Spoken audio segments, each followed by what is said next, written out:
নমস্কার, তোমাদের সকলের প্রিয় পাঠশালায় আরো একটি নতুন ক্লাসে তোমাদের সকলকে জানাই স্বাগত। আজকে আমি তোমাদের সাথে আলোচনা করব তৃতীয় শ্রেণীর তৃতীয় পর্যায়ক্রম মূল্যায়ন 2025-এর রামারিন কোয়েশ্চেন ব্যাংকের পরিবেশের 12 নম্বর স্কুলটির প্রশ্ন উত্তর। আমি আজকে ক্লাসটি শুরু করছি, সকলে মন দিয়ে দেখে নাও। 12 নম্বর স্কুলটির নাম হলো বরিশা উচ্চ বালিকা বিদ্যা মন্দির প্রাথমিক। একের প্রশ্নটি হচ্ছে শূন্যস্থান পূরণ করো। কয়ের প্রশ্নটি বলেছে মেঘের রং কালো হয় ড্যাশ। জলকণা ছোট ছোট থাকলে মেঘের রং কালো হয়।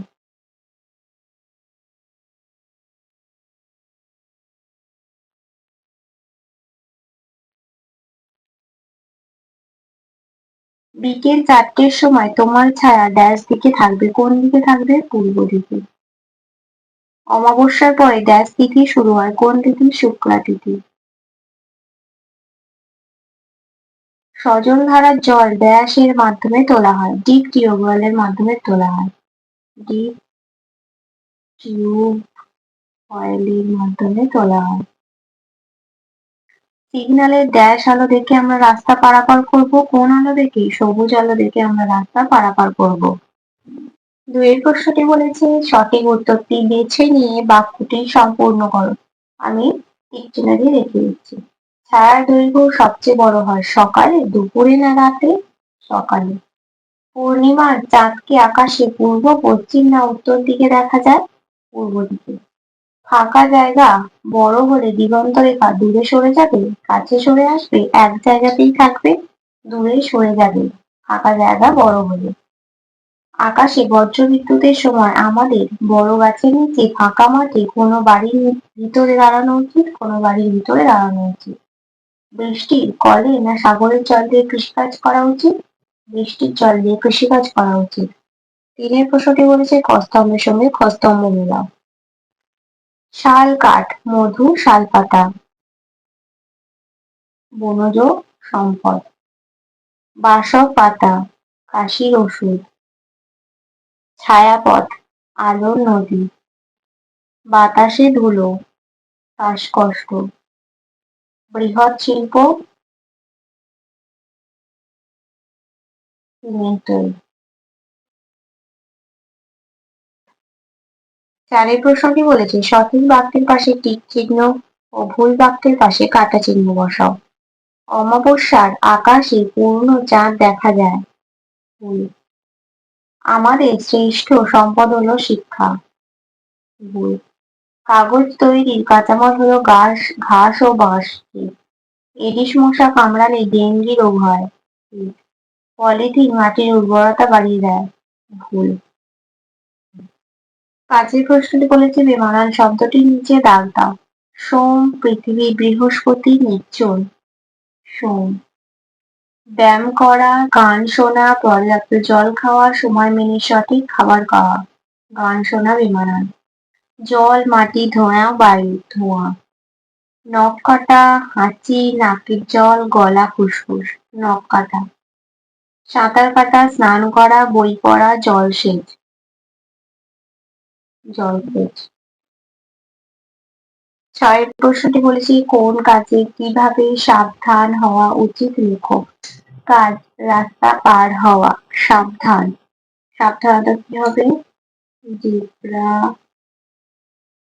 ক্রসিং দিয়ে রাস্তা পার হতে হবে।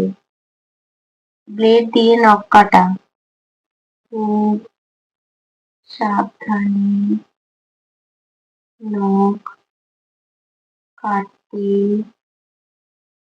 হবে। নখ দিকে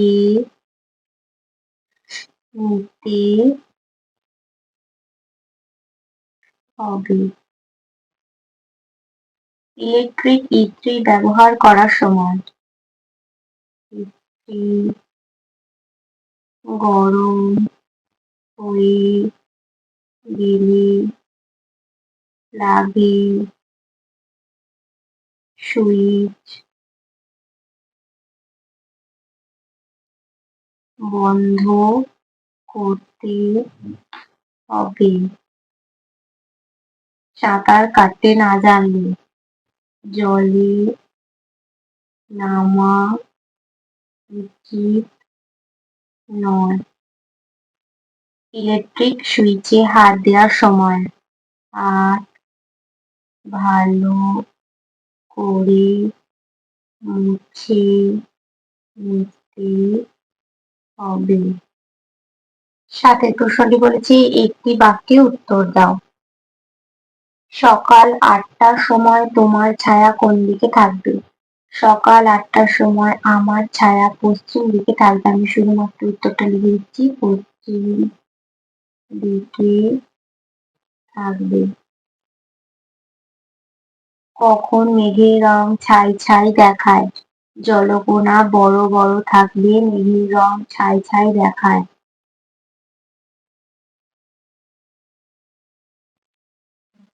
জলকণা বড় বড় থাকলে। রাতের আকাশে পূর্ণ চাঁদ দেখা যায় কখন? রাতের আকাশে পূর্ণ চাঁদ দেখা যায় পূর্ণিমার সময়।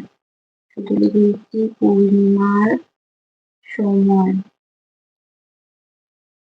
পূর্ণিমার পরের দ্বিতীয় সন্ধ্যাকে কি বলে? পূর্ণিমার পরের দ্বিতীয় সন্ধ্যাকে কৃষ্ণপক্ষের দ্বিতীয়া বলে। কৃষ্ণপক্ষের দ্বিতীয়া বলে। রামধনুর কয়টি রং? রামধনুর ৭টি রং। বাড়ি তৈরি কোন ধরনের শিল্প? বাড়ি তৈরি নির্মাণ শিল্প। পরবর্তী পৃষ্ঠায় কি প্রশ্ন দেওয়া আছে দেখে নেওয়া যাক। ছয়ের প্রশ্নটি বলেছে একটি বাগিচা সম্পদের উদাহরণ দাও। তাল গাছে তুলনামূলকভাবে বেশি গাছ পড়ে কেন?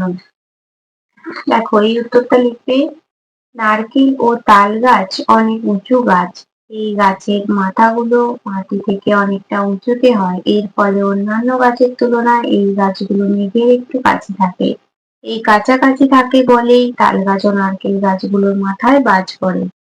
বাইক চালানোর সময় আমরা মাথায় অতি অবশ্যই কি পরবো? বাইক চালানোর সময় আমরা মাথায় অতি অবশ্যই হেলমেট পরবো। আমি শুধু উত্তরটা লিখে দিচ্ছি, হেলমেট পরবো। ছায়ার দৈর্ঘ্য সবচেয়ে ছোট হয় কখন? ছায়ার দৈর্ঘ্য সবচেয়ে ছোট হয় দুপুর ১২টার সময়।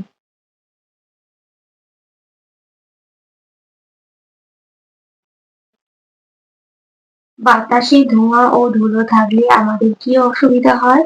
বাতাসে ধোঁয়া ও ধুলো থাকলে আমাদের শ্বাসকষ্ট হয়।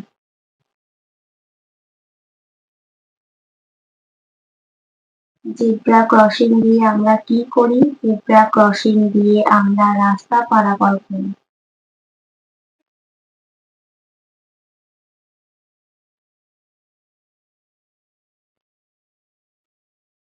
আজকের প্রশ্নটি বলেছে ৩-৪টি বাক্যে উত্তর দাও। জলে ডোবা মানুষের হৃৎপিণ্ড চালু করার জন্য কি করবে? জল থেকে তুলে এনে প্রথমে উপর করে শুয়ে পিঠের দুদিকে চাপ দিয়ে জল বের করতে হবে। তারপর চিৎ করে শুয়ে মুখের ভিতর কিছু থাকলে বের করে দিতে হবে। মুখে মুখ দিয়ে শ্বাস দিতে হবে। হৃদযন্ত্রের উপর চাপ দিতে হবে মিনিটে 7 বার অন্তত। ক্ষয়ের প্রশ্নটি বলেছে দিগন্ত রেখা কি? খোলা মাঠে বা ফাঁকা জায়গায় দাঁড়িয়ে চারিদিকে তাকালে দেখা যায় আকাশ দূরে উল্টানো বাটির মতো হয়ে মাটিতে মিশে গিয়েছে। আকাশের সঙ্গে মাটির এই মেশাকে একটা কাল্পনিক রেখা টানলে যে রেখা হয় তাকে দিগন্ত রেখা বলে। গয়ের প্রশ্নটি বলেছে জলের অপচয় রোধ করার জন্য আমাদের কি করা উচিত? জলের অপচয় রোধ করার জন্য আমাদের কিছু ভালো অভ্যাস গড়ে তোলার দরকার। ১. নল খোলা রেখে জল নষ্ট করা উচিত না। ২. বৃষ্টির জল সংরক্ষণ করা উচিত, এতে জল পাওয়া সহজ হয়। গাছপালায় জল দেওয়ার সময় অল্প জল ব্যবহার করতে হবে। ৩. জলের পাইপ ফুটো হয়ে গেলে সঙ্গে সঙ্গে মেরামত করতে হবে। গাড়ি বা অন্য কিছু ধোয়ার সময় পাইপের বদলে বালতি ব্যবহার করতে হবে ইত্যাদি। ঘয়ের প্রশ্নটি বলেছে চন্দ্র ও সূর্যের মধ্যে ৪টি অমিল লেখো। চাঁদের নিজস্ব আলো নেই, সূর্যের নিজস্ব আলো আছে। চাঁদ পৃথিবীর চারিদিকে ঘোরে, সূর্য এক জায়গায় স্থির। চাঁদ একটি উপগ্রহ, সূর্য একটি নক্ষত্র। চাঁদ পৃথিবীর নিকটে অবস্থিত, সূর্য পৃথিবীর অনেক দূরে অবস্থিত। আজকের ক্লাসটি তাহলে আমি এখানে শেষ করছি। খুব তাড়াতাড়ি আরো একটি নতুন ক্লাস নিয়ে হাজির হবো তোমাদের সামনে। যদি তোমাদের আজকের ক্লাসটি ভালো লেগে থাকে তাহলে অবশ্যই লাইক, কমেন্ট, সাবস্ক্রাইব এবং শেয়ার করতে ভুলবে না।